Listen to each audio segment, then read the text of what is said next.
Eh bien, bienvenue à tout le monde. Je suis désolée, je vais me répéter encore un peu. On fait un webinaire sur la création et la gestion d'un site internet dans le logiciel de gestion associative qui s'appelle Paeco.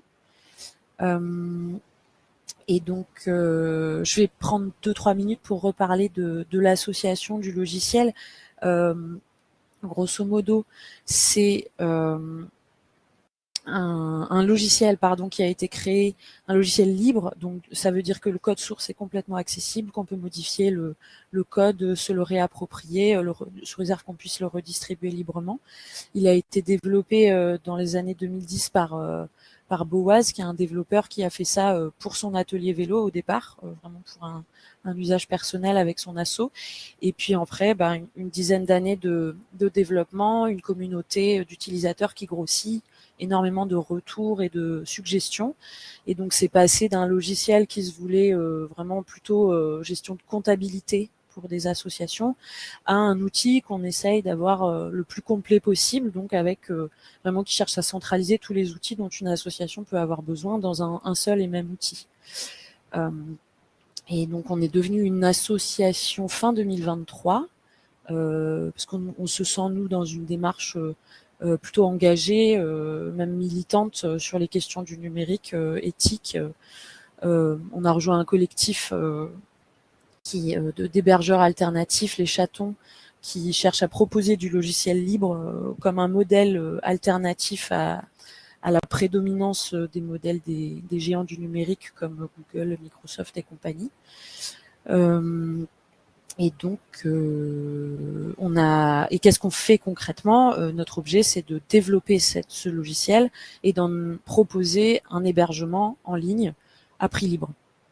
Donc ça, c'est un truc qui nous tient à cœur. C'est aussi pour ça qu'on se sent dans une démarche engagée, c'est que on essaye de faire en sorte que le logiciel soit vraiment accessible, la question de la protection des données nous tient très à cœur. Tous nos serveurs sont en France. C'est un hébergeur externe, mais tout est en France.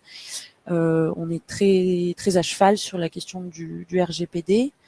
Le code source, comme je disais, est ouvert et il est accessible gratuitement dans une certaine mesure et moyennant une contribution à prix libre, on peut débloquer certaines fonctionnalités.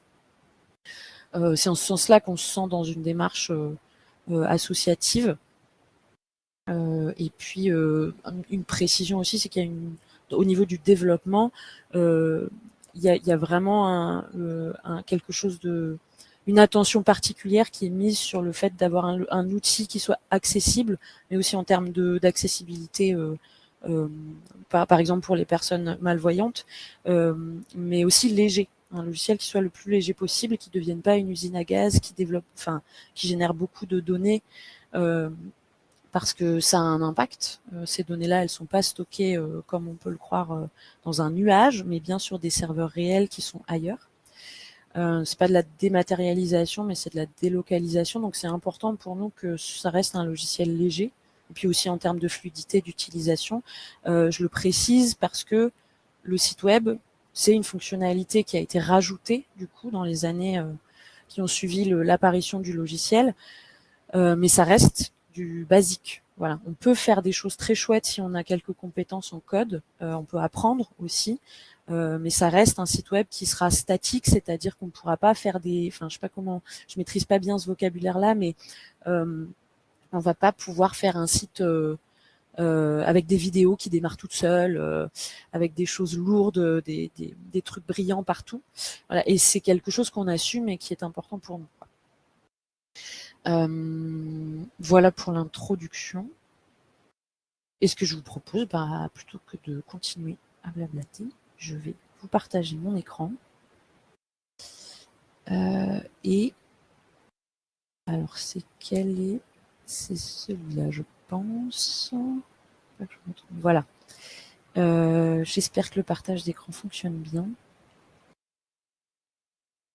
Et ben voilà, là vous êtes sur mon compte de test personnel, donc vous pouvez voir dans l'adresse tout en haut que ça s'appelle margotm.paeco.cloud. Un élément intéressant, c'est ça là, le petit /admin. Ça veut dire que vous êtes dans l'interface d'administration de votre compte Paeco. Mais si on enlève ça, alors je vais un peu trop vite. Le site web n'est pas encore activé. Par défaut, dans votre compte Paeco, le site web est désactivé, parce qu'on n'a pas forcément envie de l'utiliser. Mais si vous l'activez, ce qu'on va faire tout de suite en cliquant sur ce bouton, pardon, je vais super vite parce que je vous ai même pas montré, je vais revenir dessus après. Je viens d'activer le site internet, et si je retire ça, là, j'arrive sur le site internet. Voilà, c'est une première introduction. Ici, ça, c'est le site tel qu'il est au départ quand vous avez aucun contenu. Voilà, avec des boutons de connexion, d'administration. L'administration, ce sera pour arriver sur la page de connexion au compte Paeco, donc pour vos membres enregistrés, sous réserve que vous leur ayez donné le droit de se connecter, comme un intranet un peu. Et là, le bouton gérer le site web, ça va vous ramener spécifiquement sur le menu gestion du site web. Excusez-moi, je suis allée super vite, mais du coup, j'ai pas précisé, mais ce menu-là, à gauche, c'est le menu principal de Paeco. Il bouge pas. Sur smartphone, il me semble que ça apparaît comme des onglets en bas de page. Et ce sont les grandes fonctionnalités. Voilà, vous aurez les onglets accueil, membres, comptabilité, ce sont les grandes fonctionnalités de Paeco. Les documents et le site web. Donc nous, on était sur le site web.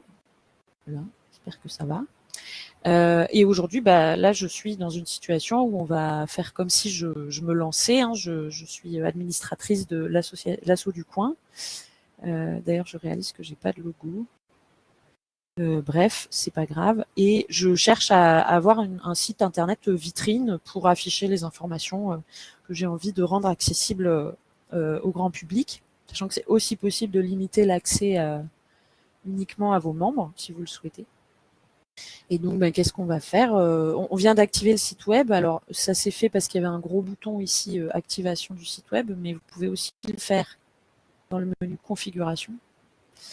Vous avez un bloc qui s'appelle site web, tout simplement.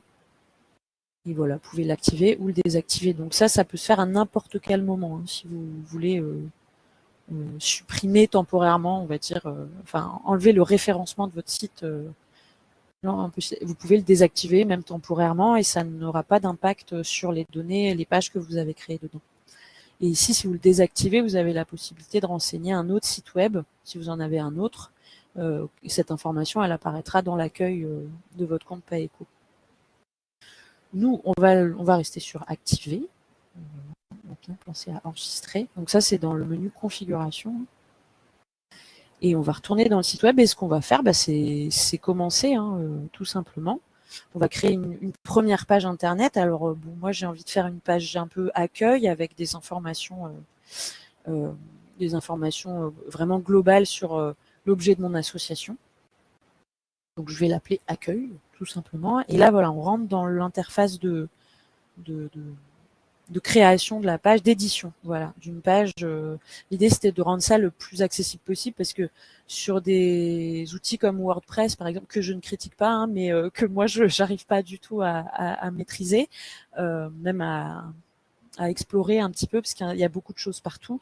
Là l'idée c'est d'avoir quelque chose de très épuré. Donc c'est pour ça aussi ça va dans le sens de ce que je vous disais, assez léger quoi. On va pouvoir ranger notre page alors on y reviendra après parce que pour l'instant j'ai aucune catégorie, donc pour l'instant c'est à la racine du site. Je vous montrerai tout à l'heure ce que ça donne.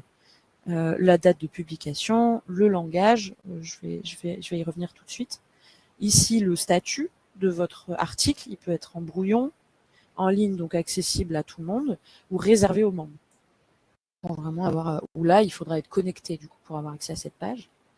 Ici, vous rentrez votre texte. Alors moi, j'ai pris, merci Pauline d'ailleurs, parce que j'ai pris des textes que Pauline a rédigés pour faire des tests justement. Donc voilà, l'asso du coin, j'ai un petit mot dessus. Et ce que je voudrais vous montrer, c'est des petites choses comme ça, ce qu'on appelle la syntaxe Markdown. Donc ici, c'est... Alors, nul besoin de retenir son nom ou de s'inquiéter de ça, mais ça c'est bien de savoir que ça s'appelle comme ça. C'est une méthode de rédaction qui vous permet de modifier le style en fait de votre texte. Enfin, je fais vraiment très très raccourci. Ici par exemple, vous voyez, il y a un tiret avant, un tiret après, et en fait ça va mettre la phrase en exergue. Il y a un petit bouton qui s'appelle prévisualiser qui est très pratique. Et là, voilà, bah oui, en fait, c'est en italique. Vous n'avez pas besoin de connaître par cœur ces choses-là, parce que vous avez un guide qui est accessible directement depuis l'édition. Ici, voilà, le petit point d'interrogation. Et là, ça vous renvoie vers une page de notre documentation sur notre site web, avec plein de détails. Alors, ça peut faire peur, parce qu'il y a beaucoup de possibilités, mais honnêtement, c'est vraiment assez accessible quand on prend le temps de se poser pour regarder. Vous voyez, ce tableau-là, il est très pratique. Vous voyez, on veut mettre un texte en italique, on le met entre deux étoiles et vous avez un aperçu de ce que ça donne. Et vous avez plein de possibilités en fait. Vous pouvez insérer des vidéos, des galeries, des boutons. Je voulais vous montrer ça d'ailleurs. Par exemple, si je veux rajouter un bouton, je veux un lien vers la page de don pour l'association, pour soutenir l'association, et j'ai envie qu'il est peut-être un peu joli, et ben alors qu'est-ce que j'ai fait là à l'instant dans comment on appelle ça, le sommaire, la table des matières, voilà. J'ai cliqué ici, j'ai cherché ce qui m'intéressait et tout en bas il y a le bouton. Et donc là, il y a des exemples de codes, c'est ça qui est pratique aussi. Vous n'avez pas besoin de vous embêter à faire des recherches. Donc moi, je vais copier ce code-là dans ma page et ça va me donner un bouton. Je ne vais pas trop me prendre la tête. En fait, si vous me voyez, tout va bien. Excusez-moi, je me suis perdue un instant. Je vais fermer du coup l'aide. Là, je suis encore dans la documentation. Je ferme la documentation et je vais rajouter le code que je viens de copier. Moi, je vais juste je vais mettre un URL qui est faux, enfin voilà, don.lol par exemple. Et ici, cliquez ici pour faire un don. Ici, c'est le texte qui va apparaître sur le bouton. Et si vous prévisualisez, ça vous donne un truc comme ça. Il y a moyen de faire des trucs un peu sympas comme ça. Voilà, encore une fois, en gardant en tête que ça restera léger. Et vous avez quelques petites choses qui sont déjà, les fonctionnalités, excusez-moi, je bafouille, les plus basiques en fait, comme faire un titre, mettre en gras, en italique, créer un lien, ça se fait. Vous avez des boutons pour vous faciliter la vie, éviter d'aller les chercher justement. Lien ici, voilà. Je vais vous montrer aussi, je vais le faire maintenant, comme ça ce sera fait. Une galerie, on peut créer une galerie d'images. Il me semble, si je dis pas de bêtises, que c'est ça le code, tout simplement. Ce code-là, il vous permet d'afficher toutes les images que vous avez liées à votre page. Parce qu'ici, vous avez la possibilité d'insérer des fichiers, pas forcément que des images d'ailleurs, mais dans notre cas, en tout cas, on va aller chercher des images, voilà.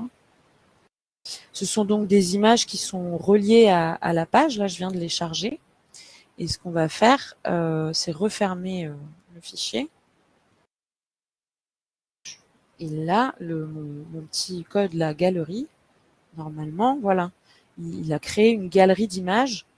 Et ici, c'est une galerie qui va prendre toutes les photos qui sont liées à la page. Indifféremment. Vous pourriez aussi avoir une galerie avec que certaines images que vous sélectionnez. Et ça, c'est un autre bout de code que vous pouvez retrouver encore une fois ici.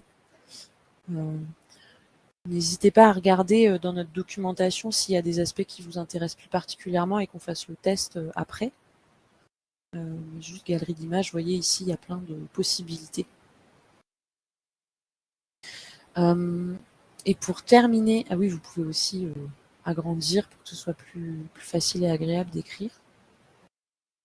Pour finir sur la présentation de l'interface d'édition, ici, il y a un petit élément qui est important, c'est l'identifiant unique de la page. C'est ce dont je vous parlais tout à l'heure.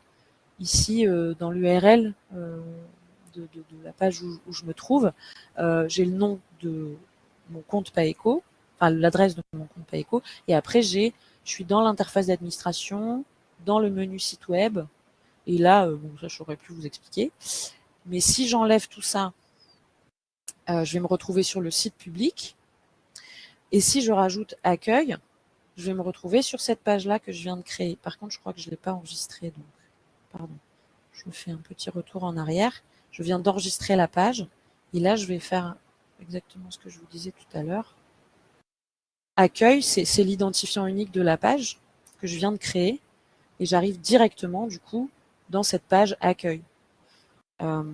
Bon là, vu que je l'appelle accueil, c'était peut-être pas génial parce que du coup ça fait un doublon, il faut peut-être pas l'appeler comme ça, mais vous avez l'idée de ce que ça donne, quoi. Comme si c'était un article, on imagine que je l'avais appelé autrement. Et j'arrive directement dans l'article. Donc là, ça commence à ressembler un peu plus à quelque chose puisque j'ai du contenu, mais bon, c'est quand même un peu tristoun. Donc, je vais retourner dans l'administration et on va modifier le thème. Voilà. Donc il y a des choses qui sont accessibles de manière vraiment très très facile avec le bouton administration du coup en haut à gauche. Quand vous le survolez, vous avez plein d'autres options qui s'ouvrent. Et avec le bouton configurer le thème, je vous parlerai des autres boutons après, vous avez une pop-up qui s'ouvre. Et là vraiment c'est voilà, je ne vais pas m'attarder parce que c'est super intuitif. En fait, vous avez la disposition, vous avez un aperçu à droite. Là, on est sur du classique 2 colonnes. Je peux voilà faire un classique 1 colonne et je vois en direct à droite ce que ça donne esthétiquement, quoi. Et je peux modifier les couleurs. J'espère que ça se voit assez rapidement sur la visio. Sachant que moi je le vois pas du coup. Ah si, là, c'est la couleur de fond. Je fais un peu, voilà, je fais n'importe quoi, histoire de dire que j'ai modifié des choses. Et la couleur de fond, vous avez d'autres possibilités, voilà, blanc et gris, blanc et couleur primaire. On peut faire plein de choses, voilà. Là, c'est le côté un peu facile, limité pour les gens qui n'ont pas envie de s'embêter à aller dans le code. C'est aussi possible d'aller dans le code et de faire des choses pas trop compliquées. Mais ça, je vous en parlerai tout à l'heure. Vous pouvez aussi définir quels sont les éléments que vous voulez afficher. C'est ça qui est intéressant avec le fait que le site web soit intégré à Paeco, c'est que votre site internet, il peut interagir avec tous les éléments de votre compte Paeco. Donc là, ça se voit pas parce que je l'ai pas enregistré, parce que j'ai mal préparé mon coup, mais normalement j'ai un logo qui apparaît juste au-dessus du titre, enfin du nom de l'assaut. Et ensuite, vous pouvez choisir, bah voilà, vous cochez, vous décochez ce qui vous intéresse. Nous, on va tout cocher, comme ça, on pourra tester ce que ça donne. Les liens de connexion, c'est les fameux petits boutons d'administration et de gestion du site web en haut à droite. Le formulaire de recherche, par défaut, il est activé pour rechercher des éléments dans le site. Les horaires d'ouverture et l'accès aux réservations, ça, on en reparlera plus en détail parce que c'est des interactions avec des extensions. Donc, il est nécessaire que ces extensions soient configurées en amont. Voilà, si vous n'avez rien dans votre extension horaire d'ouverture, il n'y a rien qui va apparaître sur votre site. L'adresse email, voilà, liée, voilà les coordonnées, en fait, vous pouvez décider.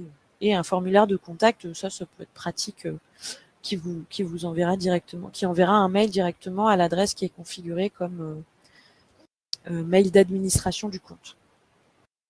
Et le fameux identifiant unique, il est pratique ici aussi parce qu'on va pouvoir épingler une page, une qu'on n'a pas envie de voir bouger, parce que ce que j'ai pas dit, c'est que les pages, elles vont être triées par ordre chronologique, antéchronologique, il me semble, c'est du plus récent au plus ancien.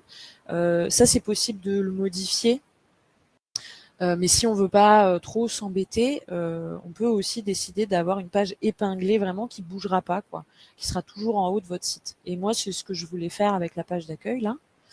Donc, je vais enregistrer comme ça. Et donc j'ai renseigné le fameux identifiant unique de ma page d'accueil. Et on va aller voir ce que ça donne. Voilà, ça a quand même pas mal changé. Normalement, imaginez qu'il y a mon logo ici, mes coordonnées. enfin celle de l'assaut, bien. Et ici, c'est l'interaction, comme je disais, avec l'extension horaire d'ouverture. Sous réserve que vous l'ayez activée en amont, je pourrais vous montrer comment on fait. Voilà, ils vont apparaître ici aussi d'ailleurs. Et l'extension réservation, qui, en cliquant dessus, vous permet d'atterrir directement dans l'extension. Alors, pour vous donner un aperçu de ce que ça donne quand je suis pas connectée, parce qu'évidemment, du coup, là, je suis connectée, donc ça me ramène dans l'interface d'administration. Mais si je suis pas connectée, on va refaire le fameux, ce que je vous disais tout à l'heure, on va juste prendre l'adresse du site public. Et là, vous voyez, le bouton, il a changé. C'est devenu connexion parce que je me suis déconnectée, tout simplement. Et tac, voilà, connexion, ça vous ramène du coup sur l'interface de connexion de votre compte. Et donc pour vos membres, si sous réserve qu'ils aient des identifiants et un accès à la connexion, ils auront le bouton comme ça. Ah mince, non, pardon, c'est pas ça que je voulais vous montrer, c'était à quoi ressemblent les réservations. Excusez-moi, je me suis perdue dans ma tête. Voilà, les réservations, quand on n'est pas connecté, ça donne une interface comme ça. Si vous connaissez l'extension, c'est aussi l'interface qui est envoyée avec le lien public. Il y a un lien public pour permettre aux gens qui n'ont pas de compte de se connecter et de réserver. Bah, c'est exactement ce lien-là. Donc moi, j'ai inventé, j'ai dit qu'on avait des ateliers informatiques et qu'après, on peut les réserver. Voilà, je vais me reconnecter du coup. Maintenant, je vais vous parler des catégories, donc pour trier un peu tout ça, pour faire du rangement. Bon, là, avec ce site qui est très léger, avec pas beaucoup de contenu, c'est pas forcément plus pertinent, mais quand vous commencez à avoir beaucoup de pages, c'est vraiment essentiel de ranger tout ça. Et c'est là que les catégories deviennent intéressantes. On peut créer une nouvelle catégorie du coup depuis le site web. Moi, j'aimerais bien, voilà, je fais un menu avec le type d'atelier. Enfin, je voudrais faire une catégorie et dedans un article pour expliquer une page pour expliquer chaque type d'atelier qu'on propose.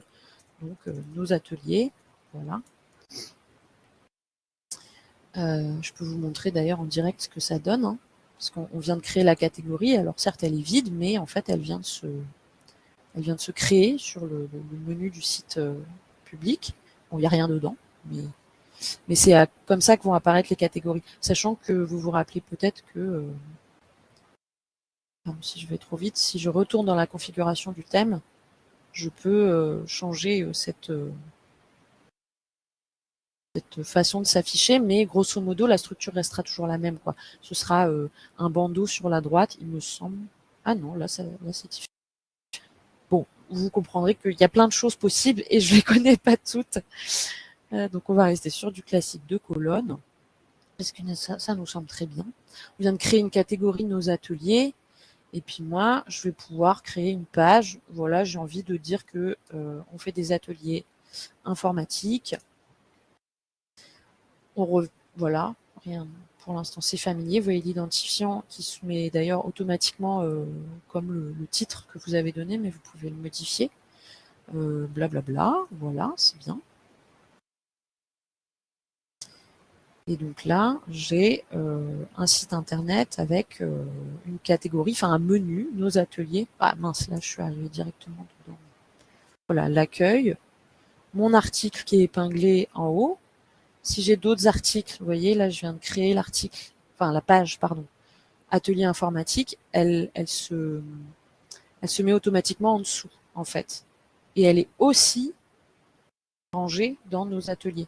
Mais ça va aussi être un article, donc une page du site qui va apparaître, en fait, les unes après les autres, de haut en bas, par ordre du plus récent au plus ancien. Voilà.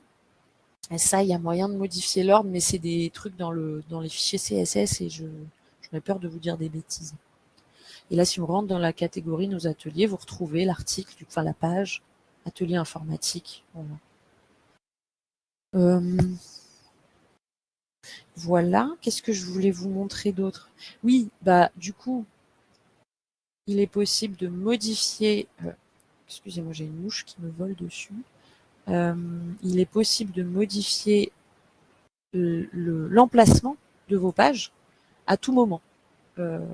Vous allez juste dans l'édition de la page. Moi, j'ai envie, imaginons, ça me prend, j'ai envie de mettre l'accueil dans nos ateliers. Voilà. Ici, c'est un peu comme votre explorateur de fichiers sur votre ordinateur. Vous allez retrouver les dossiers et vous choisissez où est-ce que vous voulez le mettre. Donc, je choisis la catégorie nos ateliers. Donc là, on voit que le menu il a changé. Et là, donc, vous voyez que là, l'arborescence a changé. Je suis dans le site web Nos ateliers accueil. Je vous avais pas montré ça. Et si je reviens dans le site web, du coup, j'ai plus de page à la racine du site. J'ai la page accueil qui a atterri dans la catégorie Nos ateliers. Donc, sur le site, ça donne. Donc, cette page est toujours épinglée. Ah oui, c'est ça, oui. Du coup, on la voit quand même. Cette page est toujours épinglée dans le thème. Du coup, elle apparaît en haut. Mais sinon, il faut imaginer qu'elle serait passée en dessous parce que je l'ai créée après. Enfin bon, ça c'est des petits détails. Et dans nos ateliers, dans la catégorie nos ateliers, j'ai l'accueil qui est là. Voilà, vous voyez, l'accueil, il est en dessous. Parce que du coup, c'est le plus ancien.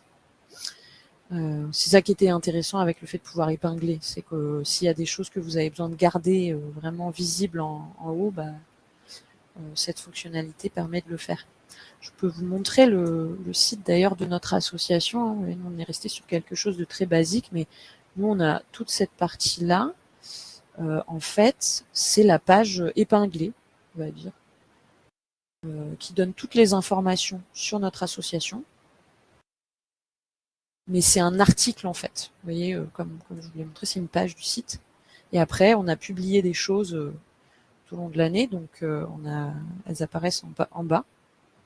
Et après, donc les pages qui sont rangées dans des catégories apparaissent toujours à la racine du site. C'est ça que je voulais vous faire comprendre. Et après, vous pouvez les retrouver plus facilement dans les bons dossiers qui vont bien. Ben voilà.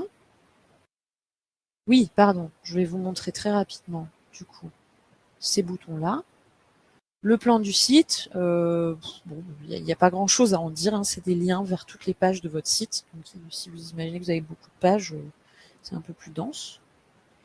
La liste de toutes les pages du site, ça vous permet d'avoir en un coup d'œil toutes les pages, si vous avez besoin de les voir toutes ensemble,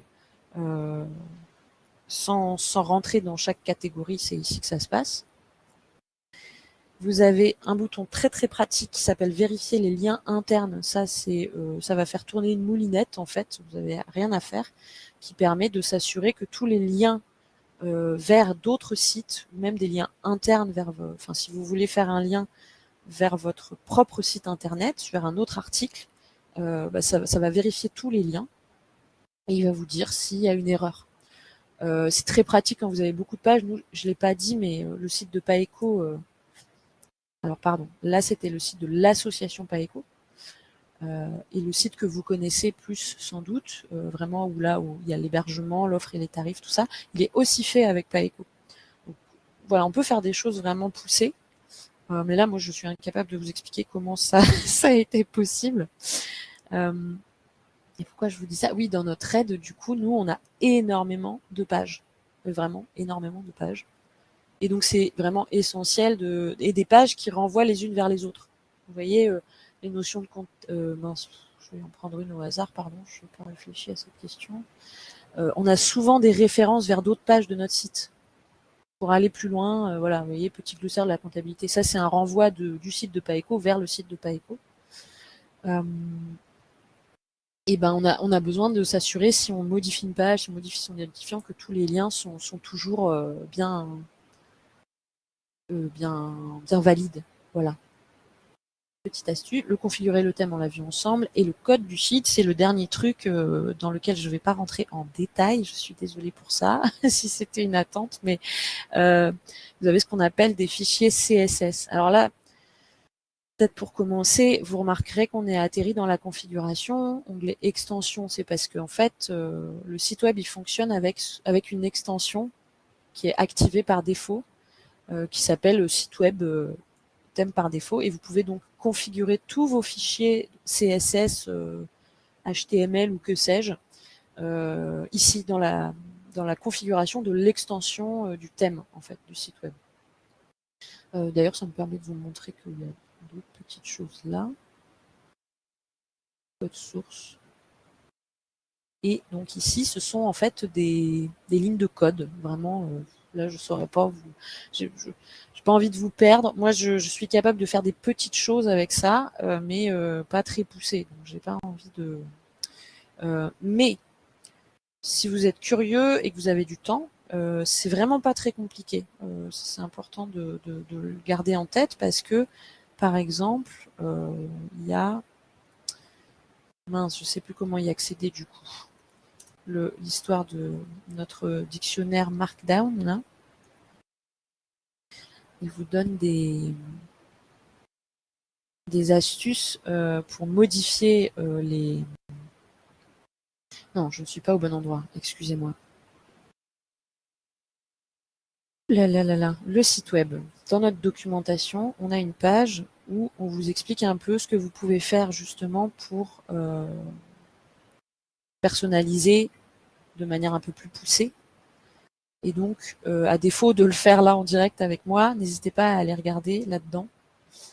Et moi, en plus, je vous parle que de l'apparence, je vous parle même pas des squelettes, parce que alors les squelettes, c'est encore moins dans mon scope de maîtrise, mais il y a plein de petits extraits de code que vous pouvez réutiliser. Ça, par exemple, c'est un extrait de code.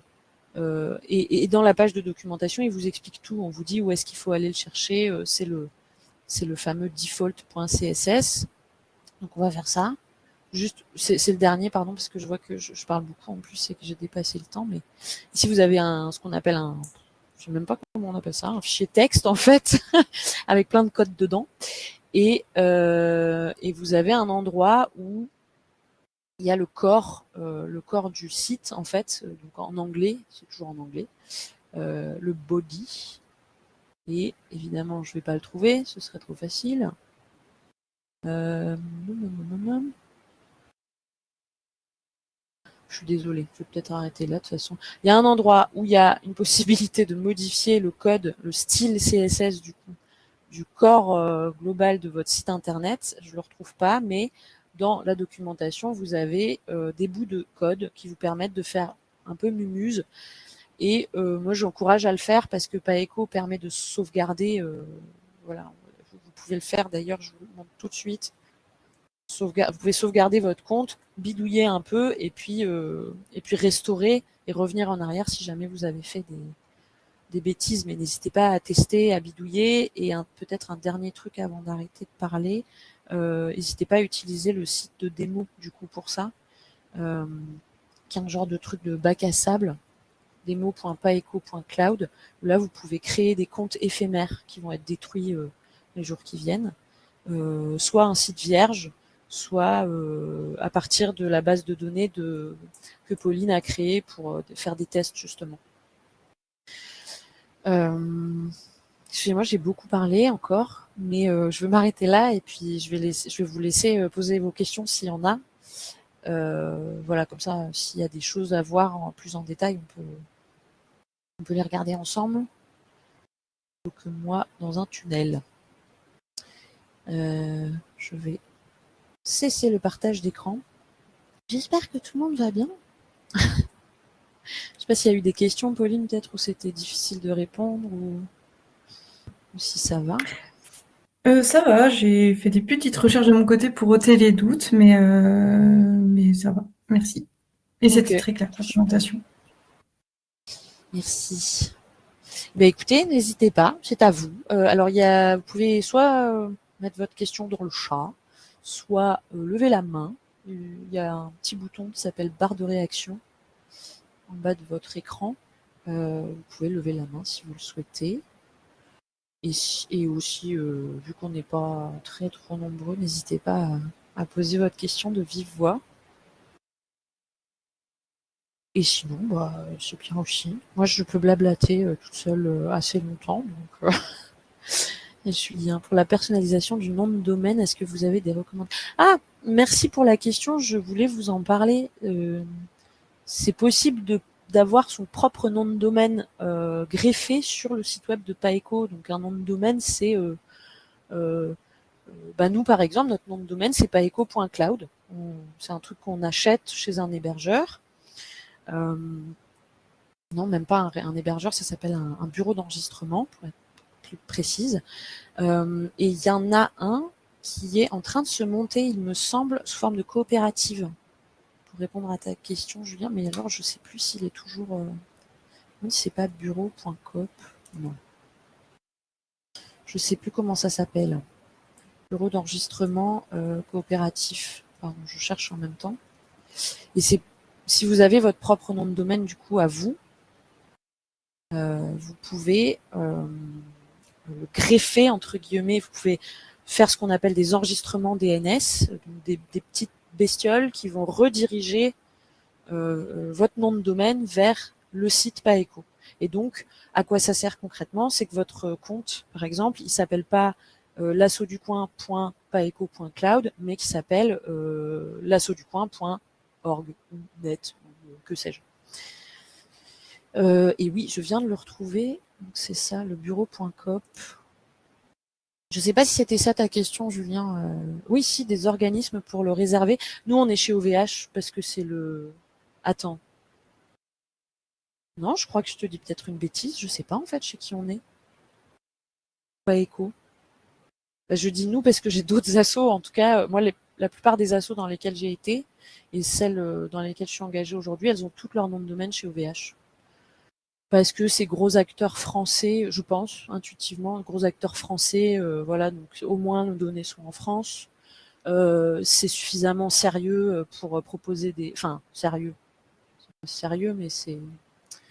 oui, il y a Infomaniac aussi en Suisse, effectivement, qui est plus éthique. Et au VH, ouais, il y a un côté un peu, ouais, je pense, c'est une usine à gaz, donc en tout cas, c'est un service qui est costaud, quoi. Derrière. Et c'est quand même pratique dans le monde du numérique où il y a vite des choses qui cassent parce que le lien il est pas bon et voilà.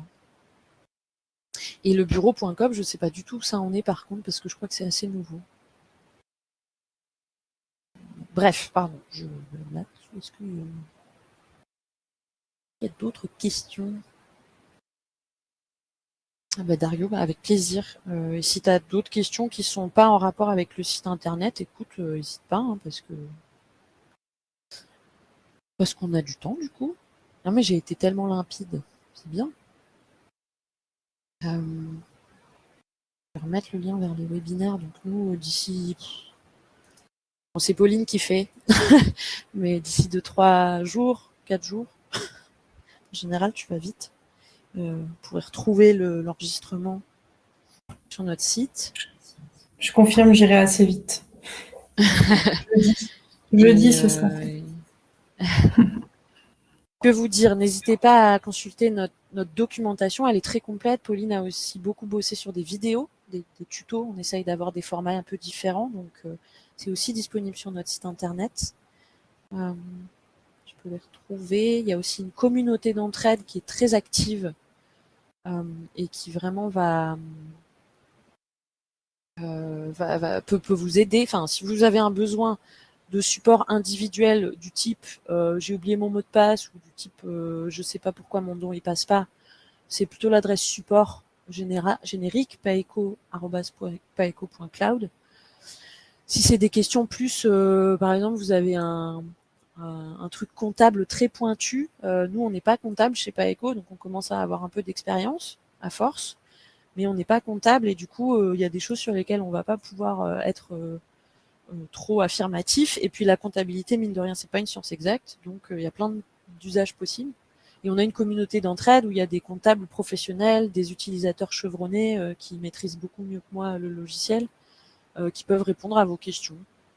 Par exemple, il n'y a pas longtemps, il y avait une question super. Bon, il n'y a pas eu de retour pour le moment, mais une asso qui cherchait à faire un système comme la sécurité sociale de l'alimentation et qui se demandait comment elle pouvait intégrer ça à la caisse de Paeco. C'est ce genre de réflexions aussi qui peuvent être super intéressantes pour prendre un peu de hauteur. Et ça, c'est sûr. C'est sûr, vous pouvez vous inscrire. Sur notre site aussi, hein, tout est sur notre site.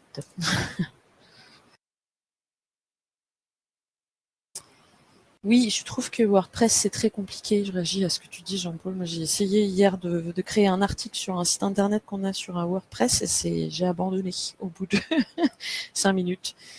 C'était trop compliqué. Bah écoutez, si vous êtes bien, qu'il n'y a pas de questions, moi je vous propose qu'on arrête là. Je vais déjà enlever l'enregistrement.